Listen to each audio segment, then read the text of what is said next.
नमस्कार मित्रांनो. खूप लोकांना असं होतं की सर मी पैसे खूप कमवतो, but at the end of the month हे पैसे कुठे गेले कळतच नाही.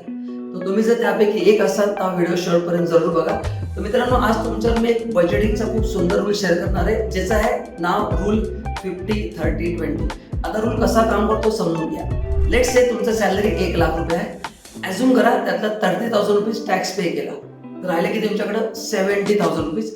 त्यातले 50% हे तुमच्या नीडवर तुम्ही स्पेंड करा. That is 35,000 on your grocery, your medical bills, light bill असेल आपलं, डे टू डे घर खर्च, हाऊसहोल्ड एक्सपेन्स, मेड सॅलरी, यासाठी तुम्ही वापरले पाहिजे 50%. नेक्स्ट जे 30% आहे, that is 30% of 70,000, that is 21,000. Sir हे कुठं वापरायचे?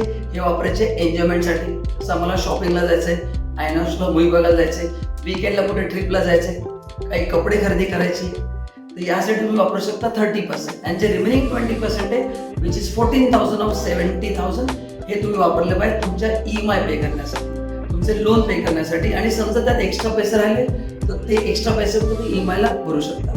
तुम्ही हा जो मित्रांनो रूल फॉलो केला तर तुमचं बजेट कंट्रोलमध्ये येईल आणि नक्की तुम्हाला याचा फायदा होईल. तर मित्रांनो, ही टीप फॉलो करा आणि आम्हाला जरूर फीडबॅक द्या. आणि अशा अजून अपडेटसाठी ITech पुणेच्या चॅनलला फॉलो करा. We are trying to create financial awareness, ज्यामुळे मॅक्सिमम लोकांचा बेनिफिट. थँक्यू सो मच आणि लवकरच भेटूयात.